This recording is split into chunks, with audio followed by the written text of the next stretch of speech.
जय शिवराय मित्रांनो, आज रानात आलो होतो भुईमूग भिजवण्यासाठी. गुरांसाठी खायला घास पण काढायचा होता म्हणून विळा पण आणला होता सोबत. मोटरचा स्विच चालू केला आणि मोटर चालू केली. टीव्हीपर्यंत चेंबरमधनं पाणी आला नाही तोपर्यंत बंद पण झालं. म्हणलं की शेजारचा चेंबर चालू आहे का बघावं म्हटलं. ते बंद असेल तर लाईट गेली असणार.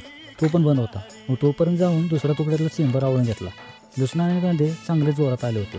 मित्रांनो, व्हिडिओ संपूर्ण पहा आणि चॅनलला सबस्क्राईब नक्की करा. भुईमुगात येईपर्यंत मोटर पण चालू झालेली आणि वाफ्यातलं पाणी पण कडेला पोचलं होतं. जाऊन खोरं घेतलं आणि दुसऱ्या वाफात दारं दिलं. नंतर हत्तीकास कापायला आलो. आई पण हत्तीकास कापायला आली होती. एक वजवर आईनं कापून पण ठेवलं होतं. ते गाडीवर टाकलं आणि गोट्यावर नेलं. तशी 2-3 वजी गाडीवरनं गोट्यात नेऊन ठेवली.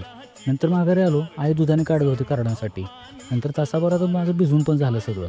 जाऊन मग वाल फिरवला, कारण आता ऊसामध्ये पाणी द्यायचं होतं. चालूमध्ये चेंबर आवळायला लागलो. लई पाणी प्रेशरमध्ये येत होतं. तसंच चेंबर आवळला, सगळं पाणी पण बंद झालं. तिथून मग ऊसाकडे आलो. तात्याकडे ऊसाच्या साऱ्यामध्ये पाणी लावत होतो.